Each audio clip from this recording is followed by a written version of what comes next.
Greetings to all. Working on oneself is important here. Understanding internal processes is crucial. Here, an important part is called "Is it even necessary?" So now the show has taken the stance that you need to meditate. Well, what beliefs or circumstances led you to suddenly decide to engage in this wonderful activity of self-development and meditation? Well, why is that? I believe that when a significant moment occurs in our lives, you really start to understand that there is the me that I know, and there is the me that acts according to certain patterns. These patterns are visible, they are understandable, and it is clear why and how I act. In my opinion, can I act differently? Can I actually be someone else? Can I really be better at all, in any way? Well, or worse, or just differently. Actually, I don't know how it is for you, but I have repeatedly noticed that if I have traveled or walked a certain road, it is easier for me to go that way again. In other words, it might be faster than taking a different route. Perhaps another road is more convenient, but I don't know another road. I will walk the road that I know.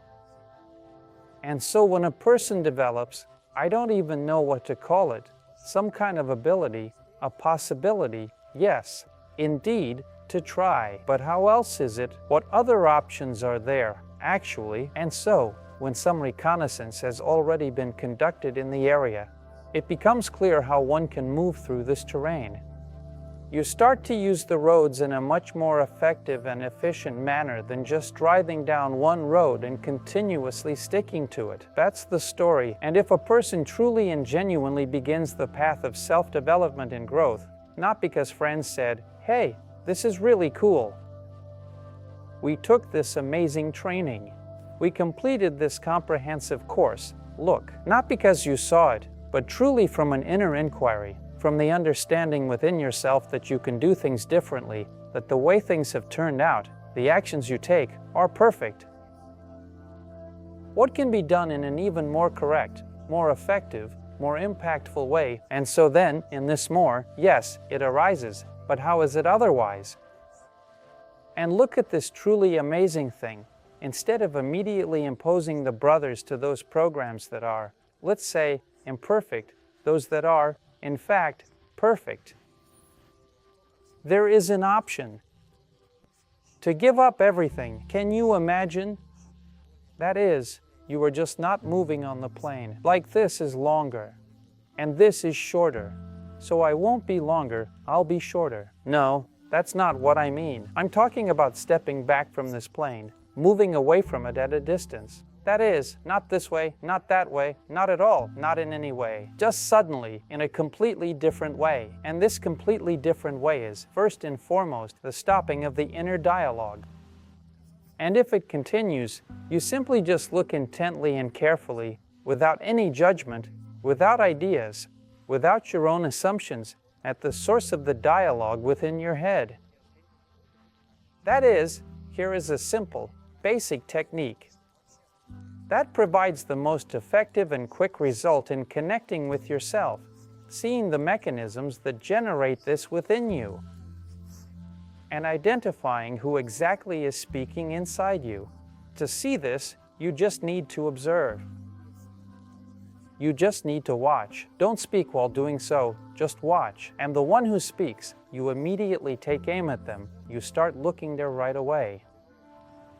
This is a very effective technique, along with those techniques where you can observe your breathing and note the turning point of inhalation-exhalation and the turning point of exhalation-inhalation.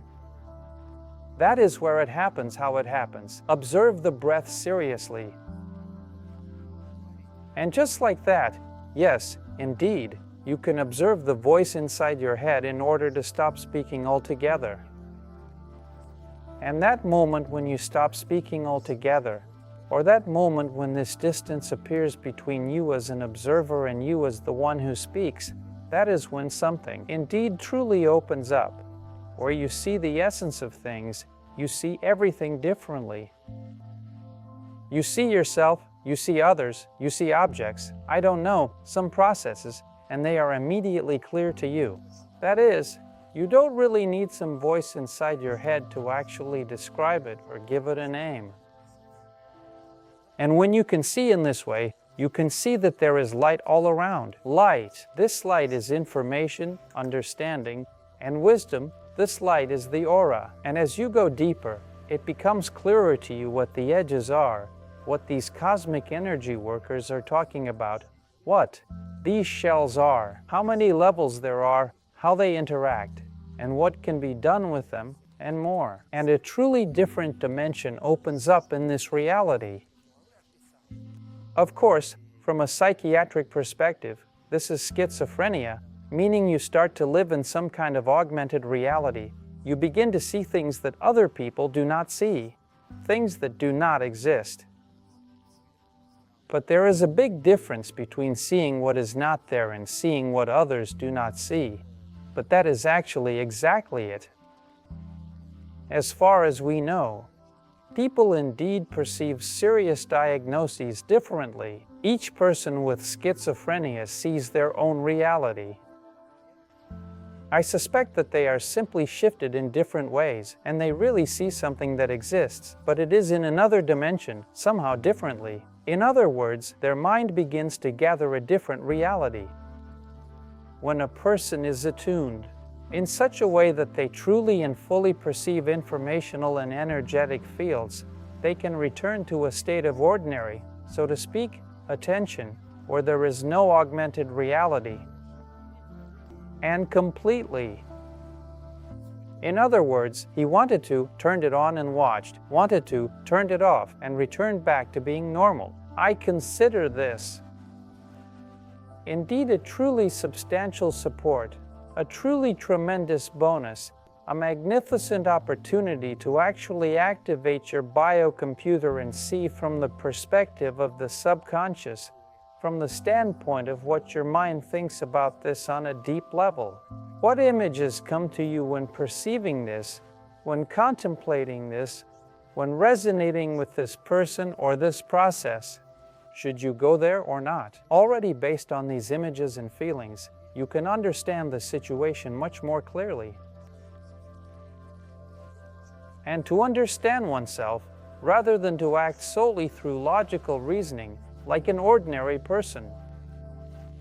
Therefore, friends, in my opinion, meditation is the unlocking of a vast inner potential where there are no clear rules, boundaries, concepts, or serious guidelines.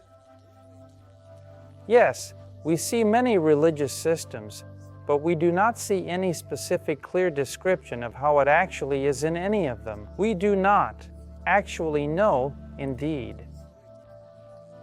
People do not know. Those who open up are pioneers in these areas. They are searching.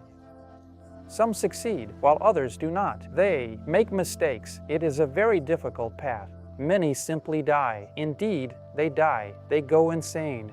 And this is a very dangerous path.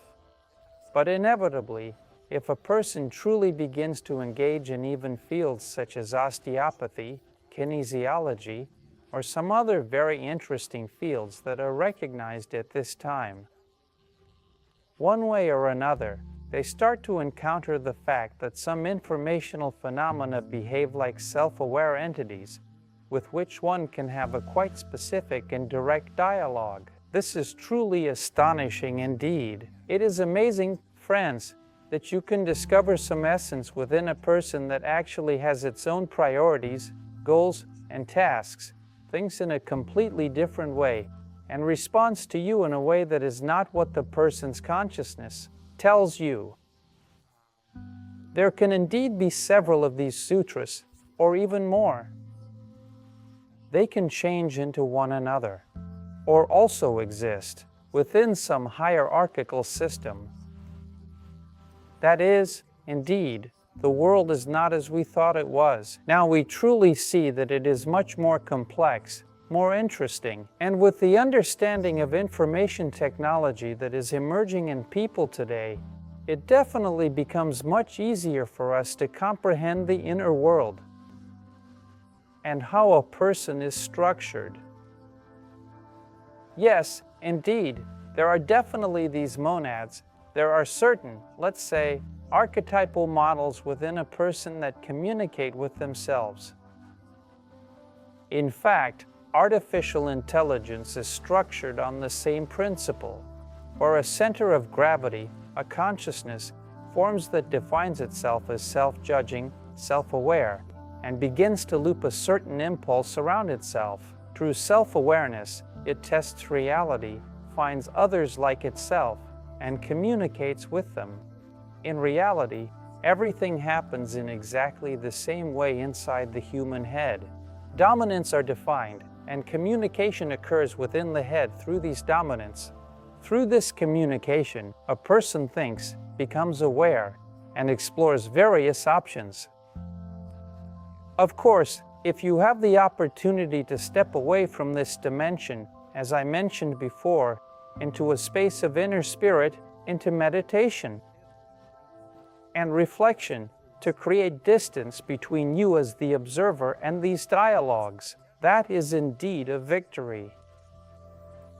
If this doesn't work out, then you definitely start to get absolutely completely caught up in this scheme from one side to the other.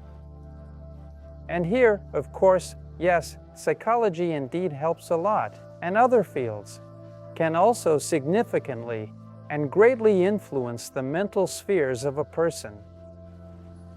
But it's a completely different matter when you start looking from different angles.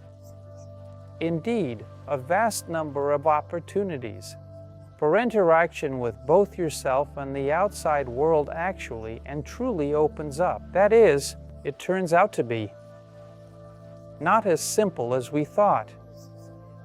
And before a person turns to the Lord, or anywhere else, before having the opportunity to address the source directly, of course, a person, in fact, goes through a large number of aspheric egregores of consumption and various other egregores that are already embraced by the dense shells of planet Earth, indeed, in reality. That is, there is no way to just say, oh, and be heard. No, people can no longer manage due to the overwhelming amount of informational noise. As Petrov said, the junk information, which actually has little significance for evolution, creates quite large currents due to its existence. And the fact that people indeed exchange this information with each other. These currents, or egregores, possess a large number of self-aware entities integrating into archaeological systems and working like bees to ensure that this egregore, so to speak, grows and develops. They begin to use people in a certain way. These are serious matters, yes, and basically, there is no other way to understand these systems than to see for yourself how everything is arranged, how everything works. And this can only be seen in one state, meditation. That is, you must be so silent, so withdrawn into yourself, so impartial, so capable of holding yourself back without getting involved in all these thousands of ideas, things, and desires, that gradually, over time, you can start to orient yourself and understand these more complex dimensions that certainly exist, and find those that truly have an impact, that genuinely affect the psyche and the physical. This means being in a state of deep introspection, where you are not swayed by external influences or internal biases. It requires a level of detachment and self-discipline that allows you to observe without judgment. The thousands of ideas, things, and desires can be overwhelming, but with patience and persistence, you can navigate through them and work with them. If you can make yourself better, healthier, more powerful, smarter, wouldn't you absolutely do it? Of course, you definitely would. And I truly believe in you, friends, and all our techniques and practices are only for this, indeed only to show you what possibilities there are. Yes, what can actually be done. That is, I am more about practice, although you might think that I love to talk a lot. When you watch me on YouTube, that's actually not the case. No, come to the retreat and you will see that. I am talking about practical activities. I am talking about what is referred to as the practical application of energy informational technologies. In real life, in essence, I look forward to seeing in class light and love,